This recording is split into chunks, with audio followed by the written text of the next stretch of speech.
If you're living in a condo right now and thinking about upsizing, there is a shift happening in the Toronto real estate market that most buyers and even most agents are completely missing. And this is exactly when people make their biggest mistakes. That are sell at the wrong time, buy in the wrong pocket, misread the price gap, and it could cost them tens of thousands of dollars. But here's the part no one tells you. It's that condo owners actually have a strategic advantage if they know how to use it. In this video, I'm breaking down the hidden gap that's opened up, the blind spots that everybody misses, and key strategies that you need to know if you are considering upsizing from your current property to something bigger. We're starting right here, and this is the benchmark price for 2025. And what I've done is taken the single family detached, single family attached, which effectively is a semi, and townhouses and condo apartments. These are all the benchmark prices where they've been in the last 5 years, back to January 2020. It's important to start here because this really shows a pretty good example of where pricing is at today in the Toronto real estate space. This is the benchmark price. If we look at 2022 in February for detached, March for semis, May for townhouses, April for condos, these are the peak pricing that we have seen basically ever. And if we're looking at what those properties were selling for at that time, we're seeing quite the price change till now. Now, one of the things that is important to consider is that if you do own a property, if you owned it for some time, you would have seen your property go up tremendously in value in that 2022 timeline. And the reason I bring that up is we are basically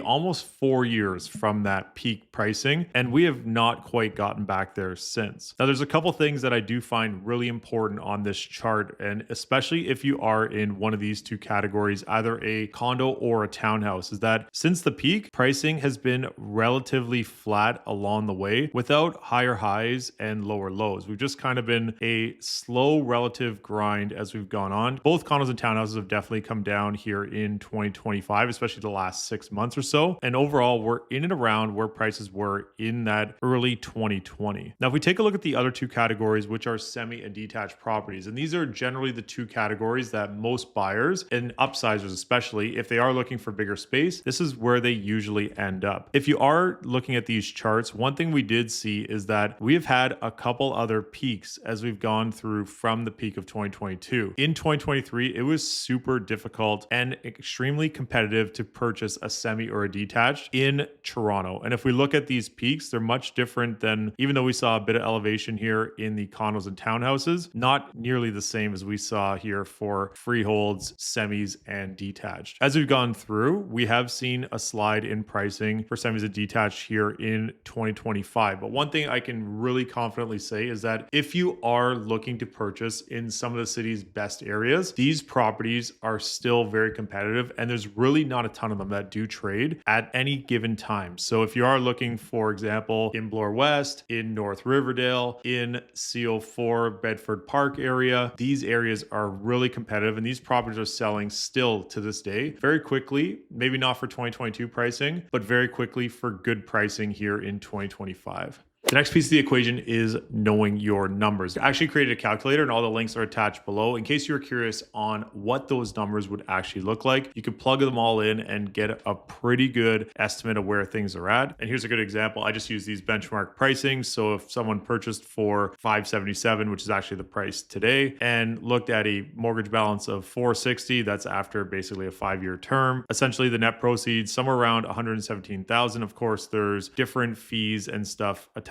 as well, which you can plug in here. And then on the buy side, we use the benchmark semi-detached price. This is the 20% down payment required. You can either use the equity or minimum down payment. And keep in mind, minimum down payments have changed quite a bit in the last year. As of December 15, 2024, that minimum down payment over $1 million was 20%. Now that has changed to 1.5 million. So even under 1.5 million, you no longer need to put down a full 20%. You can just use the minimum. If I just click this here, 91,000 is the minimum down payment on $1,168,100. It'll calculate some stuff on here. It'll talk about land transfer taxes. Of course, in Toronto, there's the municipal and provincial. There is some CMHC that will get added to the mortgage balance. And then you can see the net proceeds from the sale and funds needed to close. And then if we take a look, you can plug in your mortgage payment if you wanted to see kind of what mortgage payments look like, and all that is all in here. So this calculator is free. Just click on the link in the description down below. I've talked about a few mistakes that buyers and sellers make when trying to make this upsized move. And there's really a few mistakes that I see over and over again. And let's break down each one individually because they are super important to know as you're trying to navigate this process. Mistake number one is not understanding the timelines. And every time I meet with new buyers and sellers, they always say,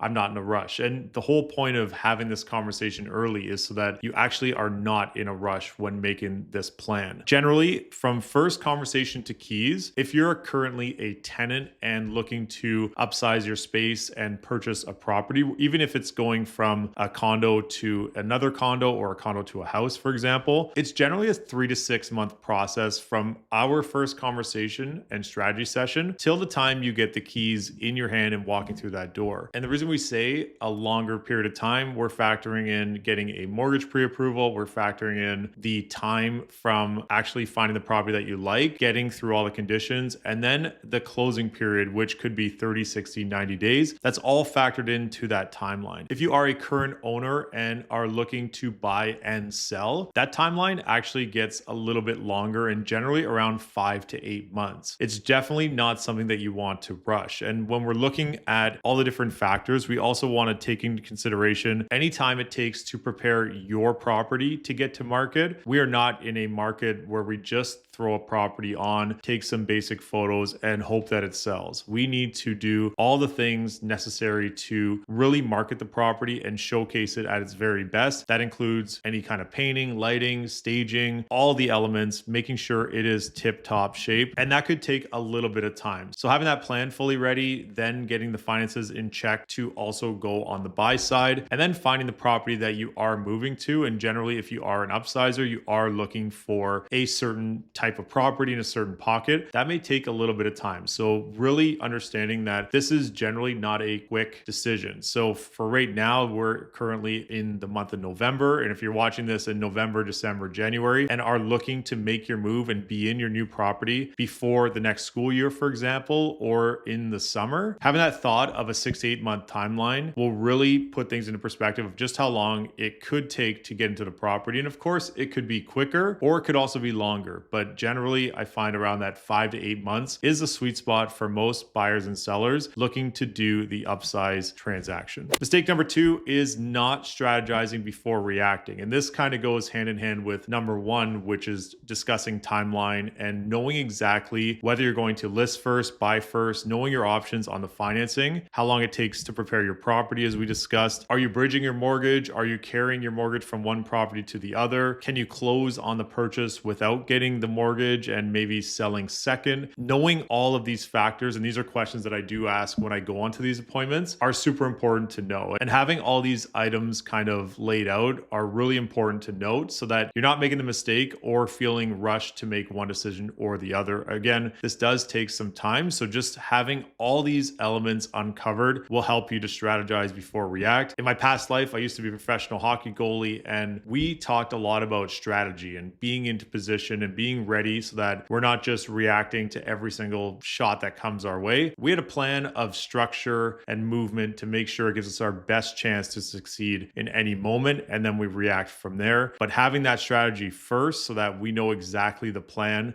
so that way, as we're getting into the next steps, we're 5 steps ahead of whatever's coming our way. We've already had these discussions. And on that note, as we get into number 3, I've actually dropped a QR code down below. If you wanted to book in a call to discuss your plans and start the strategy process, click on that first link and book in a call directly with me at a time that works for you. Mistake number 3, trying to time the market instead of timing your move. And this is one of those things where I have had many conversations where a seller will say to me, I only want to move if I can get X for my condo. And even though in theory that makes a ton of sense, of course, nobody wants to sell for less than what they can actually get in the market. The market generally will dictate where your property value is. And one of the things we did note, if we look back at the benchmark price, is that most often the freehold space, the semis, and the detached will increase in value before the condos typically increase. And the reason for that is as those prices keep going up, the next in line are the condos and the townhouses, because those buyers can't get into the semis and detached at that point. So that's where the wave usually starts, with the semis and detached. And if you are a buyer and a seller looking to make a move in the same market, if your condo goes up in value, value, chances are the property you want to purchase has also gone up in value. 10% of 1.2 million versus 10% of 570,000. It's either a $57,000 increase on your condo or a $120,000 increase on the purchase. So just something to keep in mind is that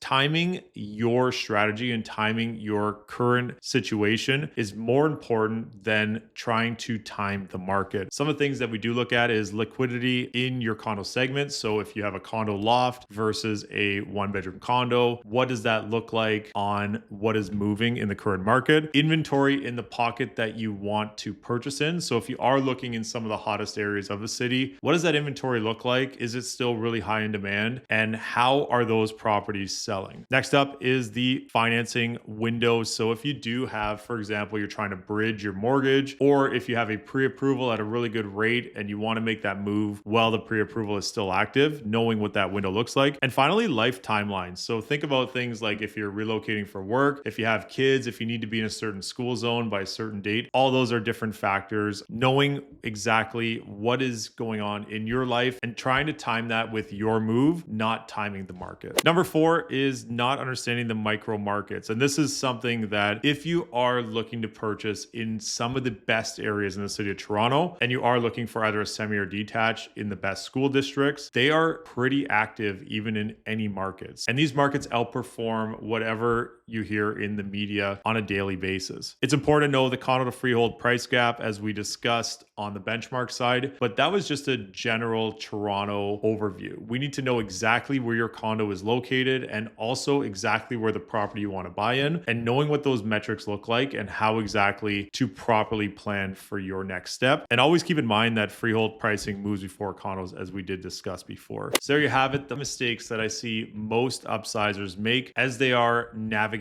this process. I'm Michael Ouzas, and if you ever want to discuss your plans for Toronto real estate, scan the QR code, click the link down below. Thanks for watching.